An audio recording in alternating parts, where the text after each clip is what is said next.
Right then, this is a quick walk around video, and this is for a Honda Civic 1.6 EST.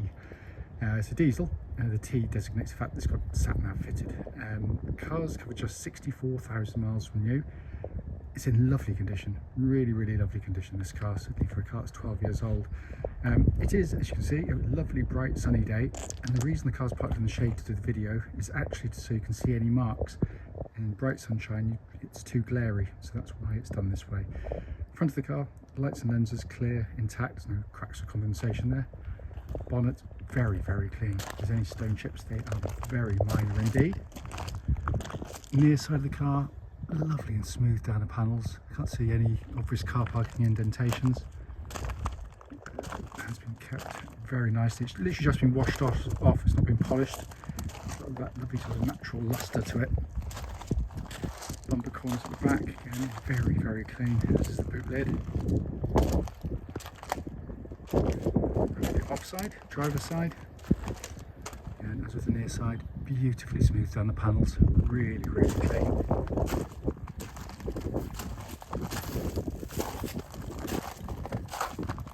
So for a car of its age, there's going to be the odd minor blemish, but crikey me, it's in superb condition.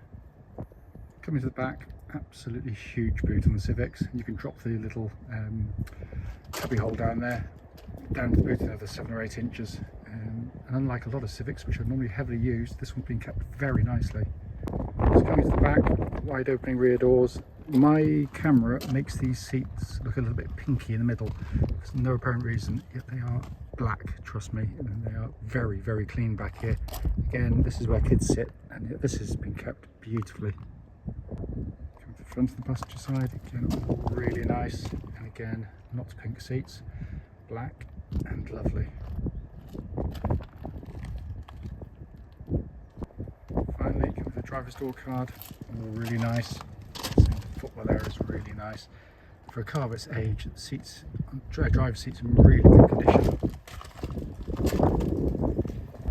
Inside the car now, as is always the case, the engine's running, so the dashboard is illuminated. Absolutely stunning interior. You can see there, sat-nav working exactly as it should. If I just pan up here, hopefully you can see 64,751 miles recorded. Pop the car into reverse there, you've got that lovely clear parking camera. Carrying on down, it's just been kept in absolutely lovely condition. And that is a view you get as a driver of a Honda Civic. I maintain that is the best dashboard anywhere in its class. And that's also how you should set your driving position, by the way. So the steering wheel is halfway between the top of the rev counter there and the speedo, but you can easily do that any size. Finally, just to show you, owner's manual pack and locking wheel nut key, all here and present with the car. Right then, this is a quick road test video, and this is for a Honda Civic 1.6 EST, and the car is registered OE63EZH, and mileage at the start of the road test is 64,744 miles. The reason for doing these videos, very simply, is just to ensure that if anyone's online looking at any cars we're advertising, they get to see that very car actually in operation. We know just how frustrating it can be to go and see a car which can look perfectly good in a photograph or a description, but only to get there and find out it's actually got an obvious fault which we'd much rather known about before setting off. I'm just going to try and get past safely some of these cyclists.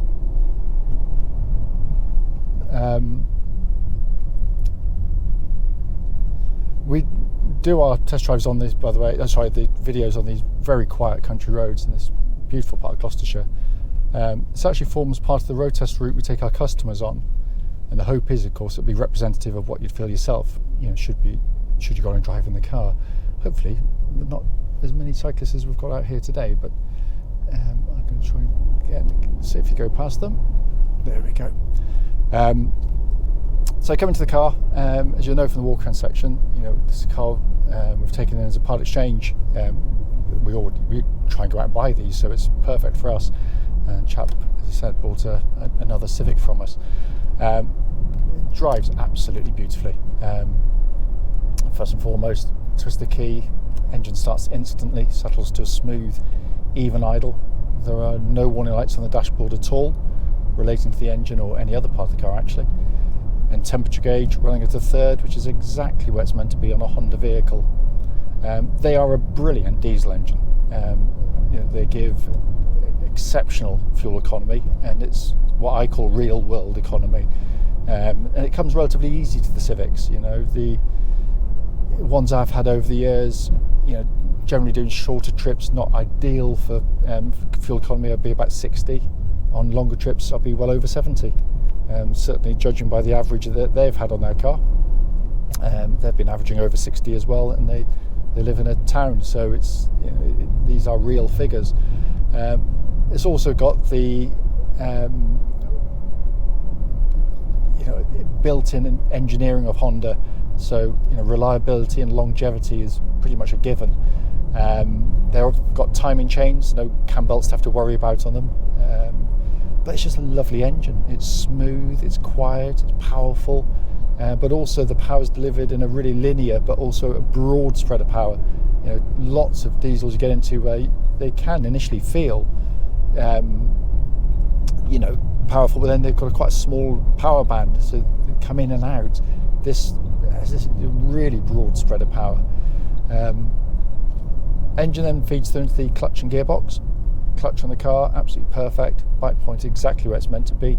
It's all in good order there. And the gearbox, another fantastic gearbox from Honda. Honda put a huge amount of effort into ensuring that their cars sort of feel good in terms of kind of the tactile stuff.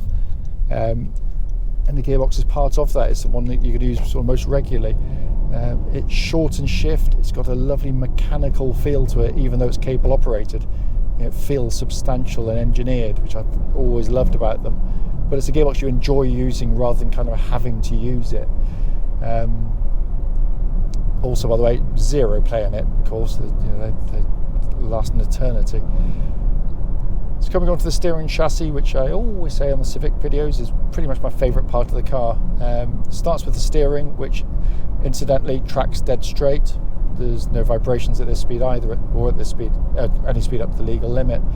But it's a rare car in the sense that it can actually fulfil two things brilliantly well, which are normally very hard to do.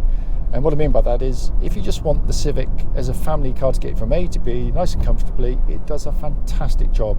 It's smooth, it's comfortable, the suspension's brilliantly tuned, exceptionally good ride in the car.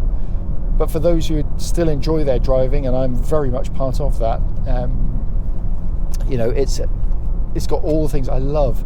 The steering is quick, it's precise, it's accurate, it's beautifully weighted, so it never feels nervous on the road. It feels substantial. Again, a really a common theme with these Civics.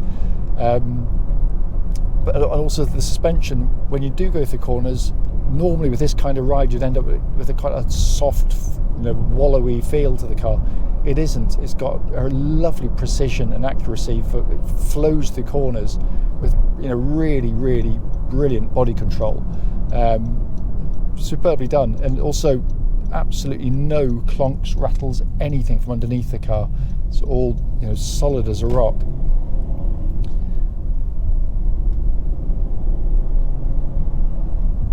So get up to speed a bit and just give the brakes a bit of a shove, make sure no one's behind me. But the brakes are very good indeed. They're powerful. What I'm looking for particularly is any kind of pulsing or vibrations coming back through the brake pedal, and there's absolutely nothing at all. And then we come inside. It's literally just arrived to us. It's in beautiful condition. Really, really is. It's credit to the last owners. They're also beautifully put together cars. Build quality is exceptional on them. Lovely choice of materials, high quality plastics through the majority of the car. But you've got this dash design, which I've always said, and it is an opinion rather than sort of fact, I guess. But I just think it's the best interior in the class by a country mile. Not only is it pleasing on the eye, but the whole point of the dashboard is to make life easier as a driver, and it's got some very clever things. The most conventional part, because it works, is this center console here. So you've got the sat nav fitted there, working perfectly. Down below that, likewise, you've got a dual zone climate control system, and that's pumping out absolutely ice cold air, by the way. All of the switch gear, whatever you press, whatever you touch, has that lovely high quality damped feel to all of the switch gear. But the bit I like most, I've always had on this generation Civics, this two-tier design directly in front of me. It's upper and lower deck. So the upper deck is basically the stuff you're going to look at or want to look at most regularly on the move, but Honda don't want you taking your eyes off the road while you're driving. So this is where it gets clever. You've got an information display panel up there, mounted nice and high, so you can look at various bits of information if you want to. You can configure that how you like, within reason. But if you change things like a radio station or your fan speed down here, you get small displays mounted low down. But as I do it, I get a much bigger display come up higher up, so I can see what I'm doing without having to look down into the car. But the gauge that everybody should be looking at most regularly, of course, is your speed. And there it is, high up, white on black, digital display, all by itself. It's genius. Basically means I can be looking ahead now at what the traffic's doing, people coming out of junctions, cyclists, horses, whatever you call it, pedestrians. But I can keep my eye on my speed without taking my eyes off the road. It is simply genius. Down below that, a more conventional pod of 3 dials, rev counter in the middle, flanked either side by your temperature and fuel gauges. As I said at the start of the video, your point of it is literally just to show the car operating, but to feedback on any obvious issues. There's nothing at all. It drives absolutely beautifully.